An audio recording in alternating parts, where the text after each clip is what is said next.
Thank you very much for inviting me here. Certainly. I believe my great-grandfather came here, my grandmother came here, my father came here. So it's an honor for me, and I'm looking forward to your questions. Okay. Let me just remind everyone that I'm happy to take your questions, but please write them on the cards provided and hand them before. Shouted questions will not be picked up by our microphones, and if you disturb this proceeding, we will be escorted out. So just want to make that clear. Okay, so since Mr. Modi has come to power, India's economy has improved, according to independent economic assessments. What's your take on the current government's economic policies? Have they improved the country's position? I mean, what we see on the ground is massive unemployment and dramatic increase in prices. And this is one of the reasons we won the Karnataka election, was that there was a feeling in India that there is a set of people who have a huge amount of wealth, and then there's a large mass of Indian people who are poor and struggling. Huge income disparities and unemployment. I think it's a 40-year high for unemployment. So to say that the economy is doing well, I don't quite agree with it. And are there particular policies that are cause for concern or that should be changed? I think the central difference between how we see it and how the BJP sees it is we believe in decentralization of power. We believe in supporting the small and medium industries, and we believe that they are the engine of growth in India. Mm-hmm. And they tend to concentrate power and wealth in few limited people. So that's, I would say, broadly, that's the difference in the economic perspective. Okay. If your party were to return to power, what changes would it seek to implement to ensure the rights of minorities in India? I mean, India has a very robust system already in place. That system has been weakened, right? But it's not that system doesn't exist. If the conversation, the democratic conversation is allowed to be fostered, then these issues will settle themselves. So the rule of law is in place. It just perhaps isn't followed. No, it's not. You have to have an independent set of institutions that are not pressurized and controlled, and that's been the norm in India. This is an aberration. What is taking place in India. So, from our perspective, the foundations of democracy in India are very strong. And the protections exist, but they're being sort of disturbed. Mm-hmm.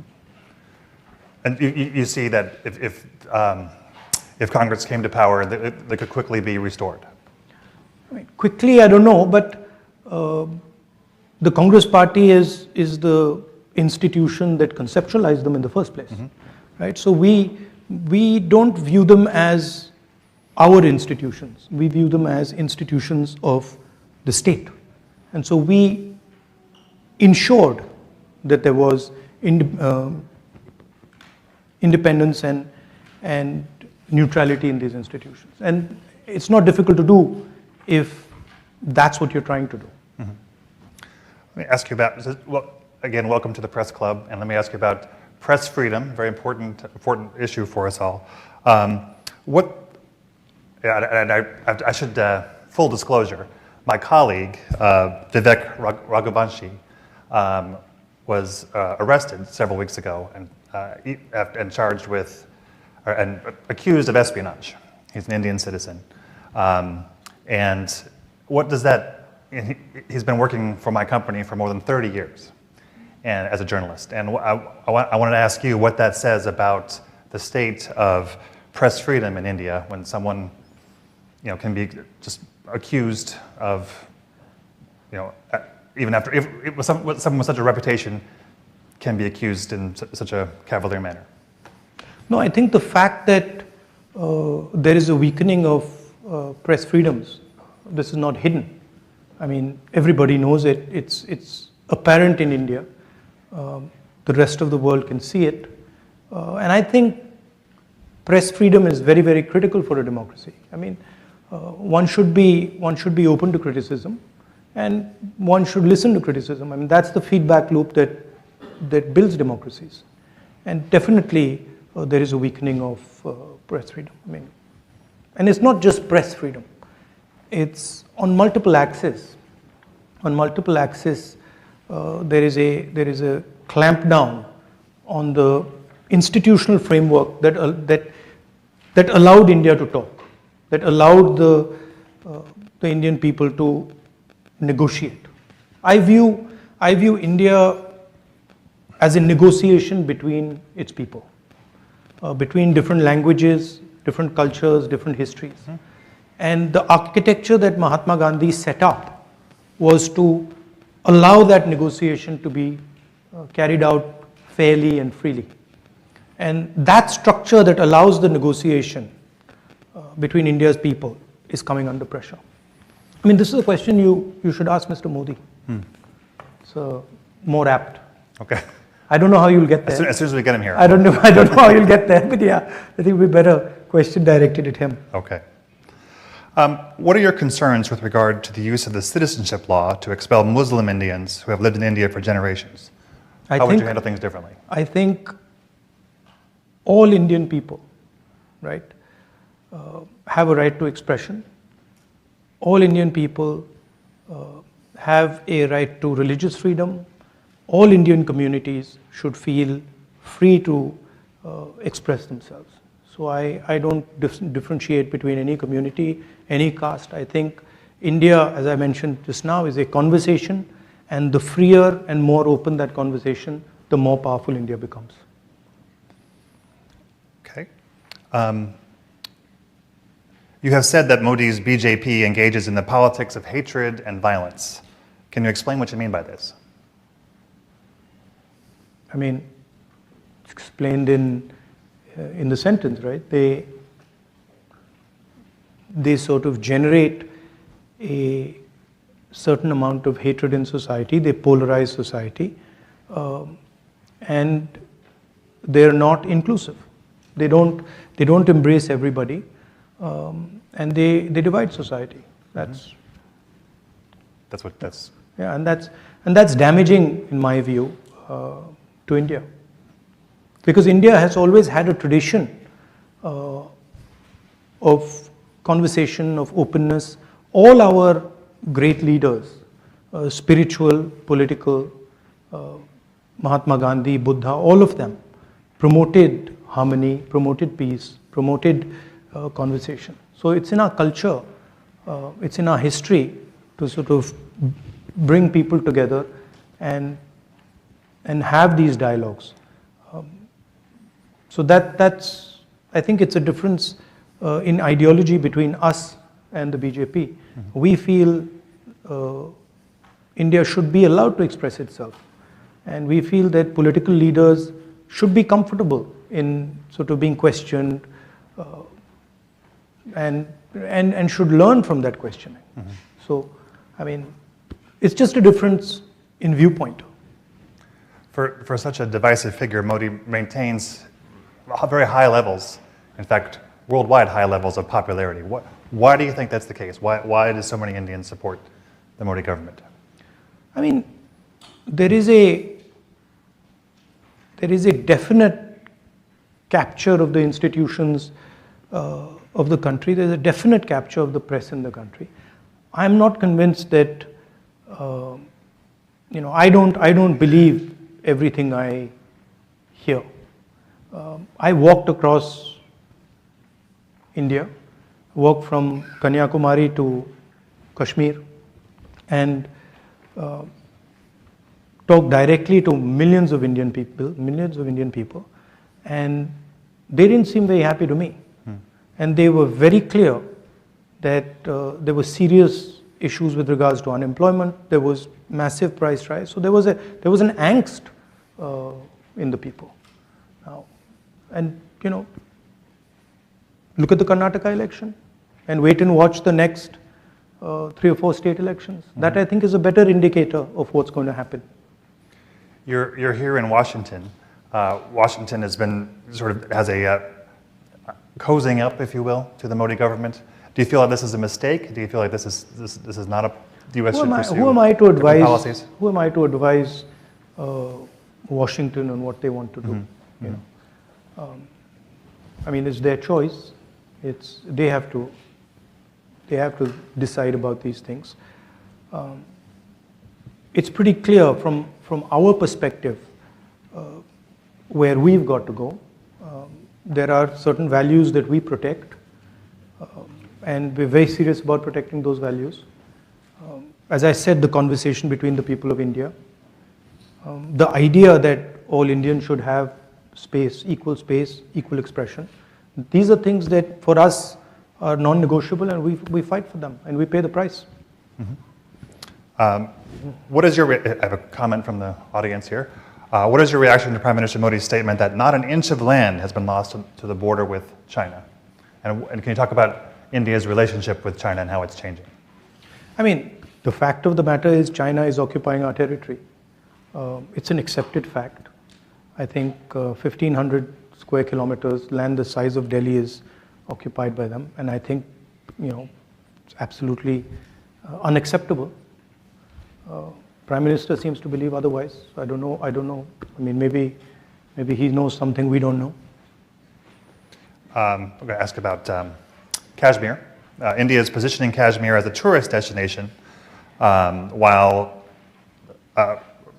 certain populations are persecuted. Do you see this as the path to prosperity for that region? No, I think everybody in India has a democratic right. Every single person in India should be allowed to be part of the conversation. I think there are things that can be improved in Jammu and Kashmir with regards to that conversation, and we are committed to improving the conversation, the democratic conversation in Jammu and Kashmir. Says you talked about secularism and democracy while opposing the Hindu party BJP. However, Congress in Kerala has been in alliance with the Muslim party, Muslim League in Kerala, the state from which you were MP for more than, the state you are the MP for more than 70 years. Muslim League is a completely secular party. Right. There's nothing non-secular about the Muslim League. Questions are a little disjointed. Sorry about that. I think the person hasn't studied the Muslim League. Back to politics. How united is the opposition in India, and why isn't Congress supporting Kejriwal on the ordinance issue? Well, that's an internal discussion we are having. The opposition is pretty well united, and I think it's getting more and more united. We are having conversations with all the opposition, and I think quite a lot of good work is happening there. Okay. Yeah. It's a complicated discussion because there are spaces where we are competing also with the opposition. Mm-hmm. So it's a little bit of give and take is required, but I'm confident that will happen. Okay. So given the electoral strength of the BJP, would Congress now be willing to consider being part of a coalition government that it does not lead? Well, these are questions that need to be asked to the Congress president because he's the decision maker. I think the Congress party will do very well in the next election. Mm-hmm. I think it'll surprise people because I think there is a hidden undercurrent building, and I think we'll surprise people. And I'm not entirely convinced about this idea that Mr. Narendra Modi is going to win the 24 elections. I think it's not as simple as people make out. If you just do the math, a united opposition will defeat the BJP on its own, mm-hmm. without any, electoral math. What can the international community, what role is there for the international community in to prevent a slide towards authoritarianism? It's our job, right? It's our business, and it's our work to fight the battle for democracy in India. And it's something that we understand, we accept, and we do. But the thing to remember is that Indian democracy is a global public good. Because India is large enough that a collapse in democracy in India will have an impact on the world. So that's for you to think about, how much you value Indian democracy. But for us, it's an internal matter, and it's a fight that we are committed to, and we're going to win. President Biden will host Prime Minister Modi for an official state visit later this month. The White House said in a statement the visit will strengthen both countries' shared commitment to a free, open, prosperous, and secure Indo-Pacific, and deepen strategic partnerships in defense, clean energy, and space. What impact do you see the visit having? I mean, let's see what happens. Let's see what happens in the visit. I think let the Prime Minister come here and let the visit take place, and then let's see. I don't want to sort of prejudge this. Yeah, but I do think the relationship between India and the United States is very, very important. I think it's also important that we broad-base the relationship. It's important to have a defense relationship, but I think we need to also consider other areas, and we need to have a vision for other spaces other than defense. Do you see India as a center between Russia and China and U.S. interests? Do you see it benefiting from the interplay of these countries, or do you see it taking almost a leadership role in the Indo-Pacific in terms of economic issues? Or look, India has to do what's in its self-interest, right? And that's what will guide us. But as a people, we are committed to a democratic vision. So I myself am not entirely convinced about the sort of autocratic vision that is being promoted. And I think that it's very important that democracy is protected on the planet, right? So India has a role there. India, of course, has its view on things, and I think that view should be put on the table. But I don't think one should think about these things as, oh, you the center of things. I think that would be arrogant. We understand the strengths that we bring to the table, right? Democratic values, data. These are some of the things that technology, a highly educated, technically educated population, these are our strengths, right? And I think we have to chart our course based on these strengths. This is a question from the audience. India started as a secular state, but is currently leaning toward a Hindu state. Is that a threat to democracy? Is India losing its original ideology from your perspective? I think there's a fight on in India. There are two visions of India. There is the vision that the BJP has. It's a centralizing vision. It's a polarizing vision. And then there's another vision, equally strong. In fact, if you ask me, much stronger, but not expressing itself that effectively right now, which is a decentralized view, an embracing vision, a sensitive, compassionate vision. And I'm absolutely convinced that this is a transitional phase, and the true nature of India, the true democratic nature of India, compassionate nature of India will triumph. I have no doubt in my mind. And by the way, we've gone through this phase before. So it's not that it's a new thing. The Congress party faced this exact same thing in the 30s, and we decimated it. And we will do the same again. People are impatient, People are like, very impatient. BJP has been in power for 10 years. Well, okay, we were in power for 10 years before that. Why did nobody say, in UPA 2, when we had been in power for 8 years, why did nobody say, oh my God, the BJP is going to evaporate? After all, the same, we were in power for 10 years. So there is a tendency for the media to sort of exaggerate these things. There are reasons for it also. But we are committed to the democratization of India. And we are committed especially to the emancipation of the poor people of India, the lower castes, backward castes, these communities. I think I heard you say you described the media in India as somewhat captured by the powers that be. Yeah, I mean, I think you could remove the word somewhat. Somewhat. So if your party comes to power, what steps would be taken to free up that press and make it less? I mean, co-opted? You don't really need to do much. You need to just stop interfering and stop pressurizing.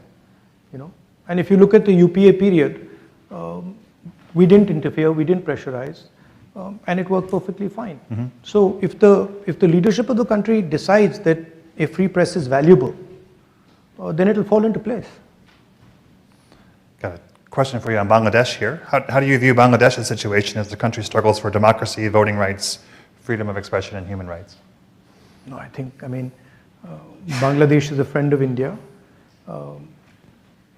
But it's for Bangladesh to decide these things. It's not my place to tell Bangladesh how they should live their life. Okay. Let's see. It says, this is a question from the audience. In 9 years of BJP rule, India has become as a 3.5 trillion rupee or dollar economy. India is one of the most, and yet India is one of the most impoverished countries. So how do you see India addressing its many problems? Given the challenges of democracy, given the challenges of the divisive rule of what's the way forward in terms of specifically addressing poverty? I mean, the 3.5 trillion, India has a particular growth rate. So that's just a natural consequence of that growth rate. The question is, how is the wealth of India distributed? Is India creating jobs? Are Indian people feeling that they can express themselves? Are they happy? Is there general tranquility in the country? Congress Party has a record for doing this. We've done it for many, many years. I think a good model is to let the people of India get to work, let them do what they're best at doing, and not to sort of, pressurize them and threaten them and do that. There's a historical record for this. After all, India did extremely well in the early 2000s. What do you see as the main drivers of? There's a cost.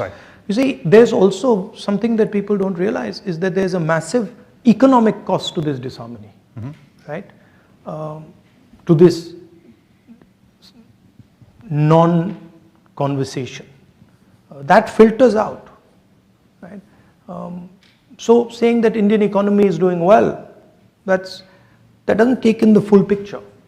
What are the other costs that you're creating? Those are not being factored in, right? We had better economic growth than the BJP, created more jobs than the BJP, and had complete harmony in the country. What do you see as the biggest drivers of the economy in the short term, in the years ahead, in the coming years? I think what the BJP's policies have done, particularly demonetization and what we consider to be a flawed GST, they have weakened the small and medium businesses in India. And we believe that the small and medium businesses are actually the backbone of economic activity in India. If you want to create jobs, if you want to have a 21st century economy, you have to empower these people and turn them from being small and medium businesses to large businesses. So in our mind, it's taking these businesses and scaling them up and having hundreds, if not thousands, of these businesses become large businesses. So that's where we fundamentally differ with the BJP. They believe that you don't need these small and medium businesses, that you can build the Indian economy with 3 or 4 huge, massive businesses. Unfortunately, having 3 or 4 massive businesses doesn't translate into jobs. It can't. So that's really at the heart of the difference between the two visions. And you can see it. So, I mean, the growth during the UPA period was much better than the growth now. And there's massive levels of unemployment in India now. And it's a real problem because our people, they need to be put into productive activity. You know, it's a huge waste of the most valuable resource on the planet. Can India go it alone to build those small, medium, and small businesses, or do they need more open to outside investment? No, I think the United States. I think that's when I was talking about broad basing the relationship. I was talking about that the United States and India have synergies that if they come together can be very powerful. What we are facing is a particular vision of the world, Chinese vision of the world, that offers productivity, prosperity, but under a non-democratic framework, right? That's not acceptable to us because we simply cannot thrive under a non-democratic structure. So we have to think about production and prosperity in a democratic framework. And I think that's where the bridge between India and the United States can play a very important role for us, for you, and I think also for the planet, to show the rest of the world that production, manufacturing in a democratic environment is possible and can actually be competitive with the Chinese model. And also while keeping the environment in mind, is the environment a major concern of yours going into the next election? Yes, as I said, you can't ignore costs and pretend they don't exist, right? And when you're thinking about these things, you don't want to think about them in the 1 year, 2 year, 5 year time frame. As a country, you would like to think about them in a 20, 30 year time frame. And if you're looking at that span, then the environment is fundamental. You can't get away from it, right? Saying that, the world is in a transition. So we are moving from internal combustion engines to electric motors. There is an energy transition taking place. So we have to adapt ourselves to benefit from those transitions. And I think India is very well placed to do that. Would you consider a big increase in exports one way to measure that, or is it really about innovating the economy to take advantage of these new technologies? It's both, right? If India starts manufacturing, starts producing, it will start to export as well, right? I think there is a opportunity for India to successfully compete with the Chinese on manufacturing. We might not end up doing it the way they do it. So we might not end up having huge factories. We might end up having smaller factories with high technology embedded in them. So the system will probably look different, but the end result would be similar, that we would compete with China and you would see made in China and you would see made in India. Can you do it without more Chinese investment? Is there enough money coming in from elsewhere? Yeah, no, that's where the India-US relationship should be looking. I mean, that to me is what the conversation should be about. How do we build this alternative production system, alternative manufacturing system? And I think there's a lot of interesting things there because of our size, because of data, because of our technological capabilities, your technological capabilities. So I think the strengthening of the bridge between the United States and India and the widening it, making it, taking it from a 2-lane highway to a 10, 15, 20-lane highway is how I think about it. Does the U.S. Tendency to flirt with the debt ceiling and so on give you pause as far as partnering with America in the long These term? things, there are always stumbling blocks. There are always relationships like that between the United States and India. They will move very fast, and they'll slow down. They'll move very fast. But as long as the progression is in the right direction and you're focusing on the right things, I think you'll end up resolving the problems. A couple more questions from the audience here. If you believe the BJP pushes hard propaganda, how do you tackle the government messaging heading into 2024? Well, we had been struggling with this for some time, and we came across this very simple idea, which was to walk from Kanyakumari to Kashmir, and it was shocking at how effective that idea was. I was just frankly blown away, because when we went directly to the people, no amount of force worked. I mean, the BJP was trying everything they could to not allow the yatra to be successful. It didn't work. Mm-hmm. So it was very interesting. I think all this propaganda doesn't work if you go close to the people. If you're far from the people, it's very easy.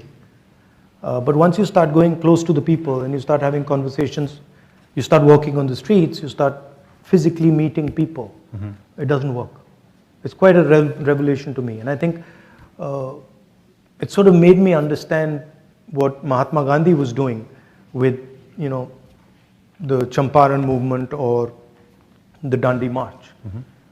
I think, as I was saying in Stanford yesterday, in the West and in India, there is a distance between the people and the political class.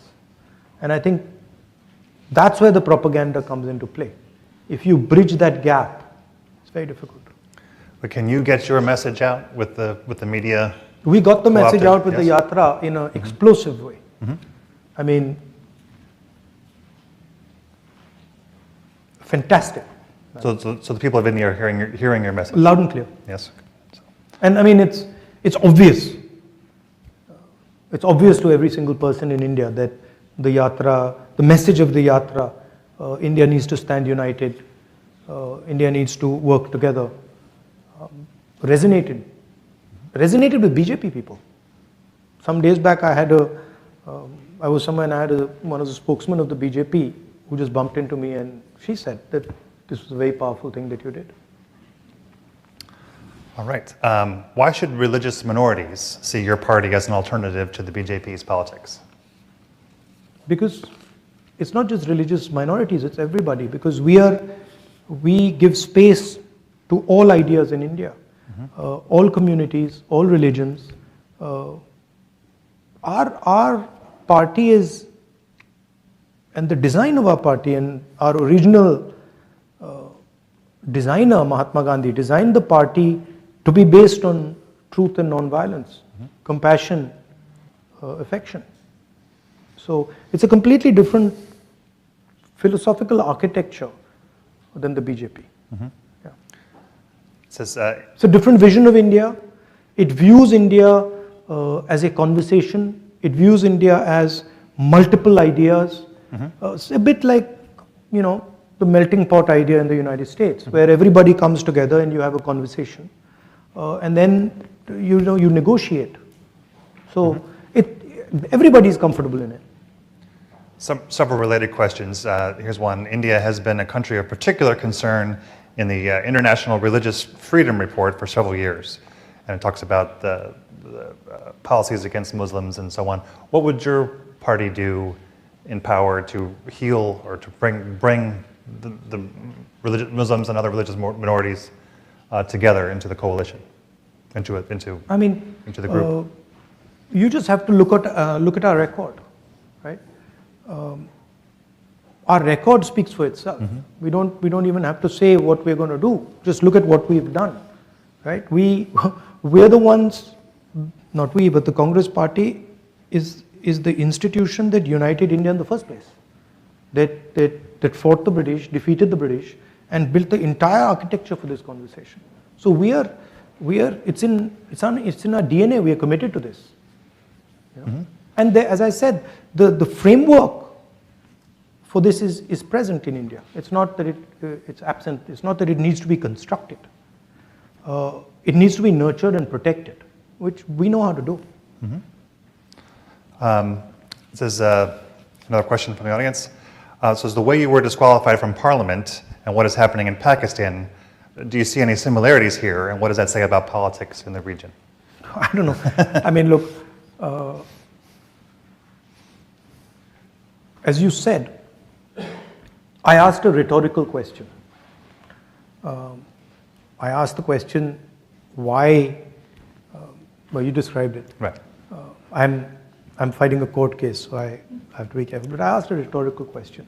And I'm the first person in India to be given the highest punishment for a defamation case. It's the first case, I'm the first person in Indian history since 1947, right? Nobody has been given the maximum sentence on defamation, and that too on the first offense, right? So that should explain what's going on to you. And my disqualification happens quite interestingly after I make a speech about Mr. Adani and Parliament. So you can do the math. Let's see. But you know, my disqualification is not really, it's okay, it's not the most important thing. The most important thing is the thousands and thousands of other voices, civil society, government, bureaucracy, who are being frightened into submission. That's much more important to me than my disqualification. My disqualification in many ways is an advantage for me. How so? Because it opens up completely new spaces for me. You know, it allows me to completely redefine myself. And I think they've given me a gift, frankly. They don't think they realize it, but they have. Politics is not linear. You know, it's like, it can suddenly go off into another direction. It's asymmetric. So I think they've given me a gift. It's not apparent right now, but I think they have. So you come from a political family. The Gandhis have been compared to the Kennedy family here in the U.S., both in terms of the highest heights and unfortunate assassinations. What keeps you going? What keeps you involved in politics despite what can be great risks? I defend an idea. I love the people of my country. In particular, the people who are struggling. I have a bias towards them. And I completely empathize with their struggle. It disturbs me when I see the pain in India. And I have no choice, because that creates a response, emotional response in me that I can't fight. So it's just natural. And also, I've grown up with a sort of narrative about my country, Gandhian narrative of what the country is, what it should look like, what is important. So that's what drives me. I'm not concerned really about, threats of violence and assassination and stuff. I mean, everybody's got to die, So, I mean, that's what I learned from my grandmother and my father. Mm-hmm. So, you don't back down because of something like that. Here's a question that just in. India's relationship with Russia has been controversial since the war in Ukraine began. How would Congress administration handle this relationship or the situation in Ukraine differently? I don't know if you like my answer, but I think similar to how the BJP would or did. We would be responding in a similar way to BJP. Mm-hmm. Yeah. Okay. Because we have sort of a relationship with the Russians that can't be denied. It is there. So I think our policy would broadly be similar. From your perspective, has the relationship with Russia changed since the war in Ukraine began?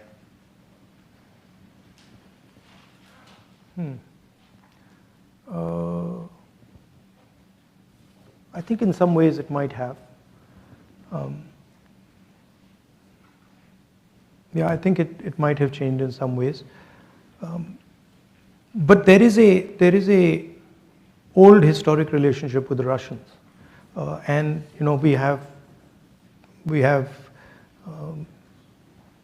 we buy weapons from them. So there are also those type of reasons for this. Mm-hmm. Yeah, but I don't think a Congress government would be dramatically different than what the BJP is doing right now in terms of Russia.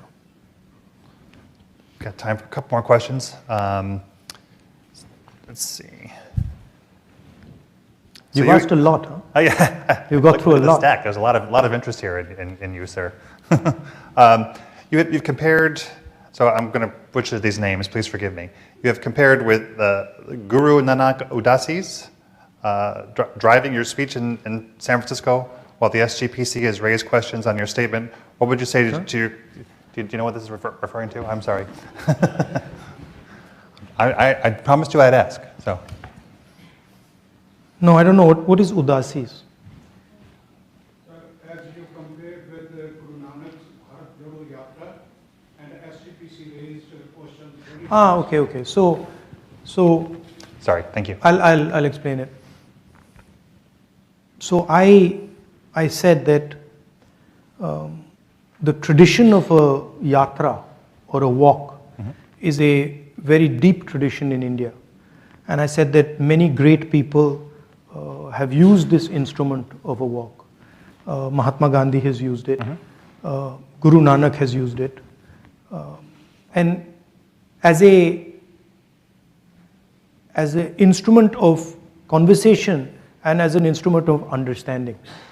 So I think they're saying that